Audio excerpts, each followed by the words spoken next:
nu, ir atvērties muzejs, teikšu, laikam tiešām jaunākais Latvijā. Cēspils pagalmā Rotkalns mūs vedina uz savu kalvi, kas pārtapus par muzeju ar modīgo eko vārdu, jo, kā Daumans saka, zem vārda eko slēpjoties ne tikai 5 gliemeži uz dēlīša, bet arī kultūras mantojums, un te nu ir tā vieta, kur var ieraudzīt seno latvieti caur rotu prizmu.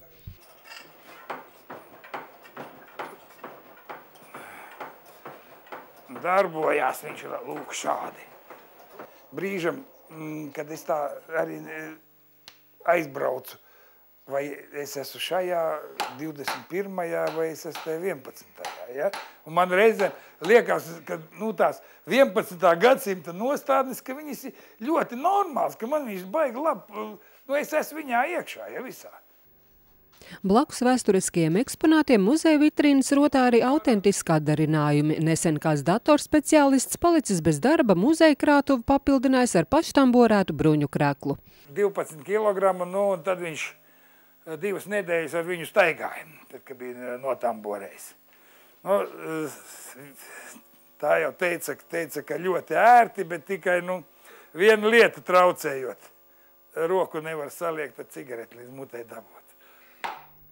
Pašam Daumantam 40 gadu ilgajā rūtkaļu praksē radies neviens vien atklājums, kas apgāzis visus juveliermācības kanonus, bet pats pēdējais ieraudzīts vainagdziņā, kurā atklāts senču kalendārs.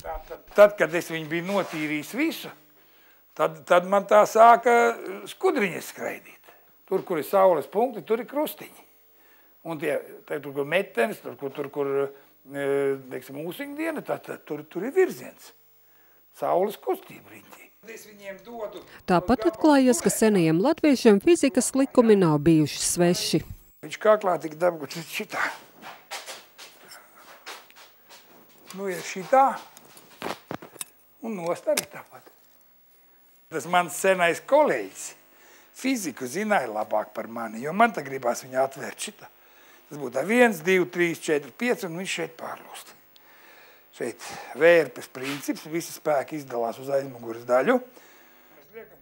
Seno rotu muzeju Daumans dēvē arī par meiteņu izklaidētavu, jo rotas var arī taustīt un pielaikot, bet, lai tās varētu cienīgi nest, Daumans ceļ gaismā vēl vienu atklājumu.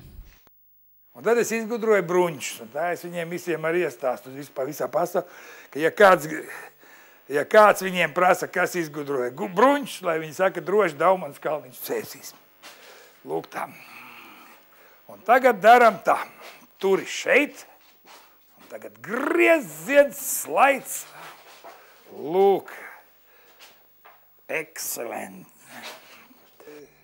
Par katru seno rotu Rotkalim ir savs stāsts, kas arī apkopotas nevienā grāmatā, un pat visiem ārzemju draugiem pabeigta grāmata arī angļu mēlē.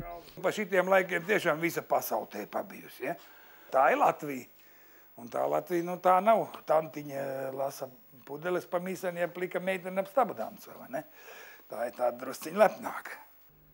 Bet katru dienu Daumans uz savu muzeju nāk ar vienu atziņu. Katrs rīts atnāk ar tādu baigi foršu atklāsmu, kad dzīve skaista. Un Dumškas to neredz. Skaistos mirkļus ikdienas var saņemt arī muzeja viesi, jo kur gan vēl jūs varēsiet tā izjust senās latviešu sievas godību un lepnumu.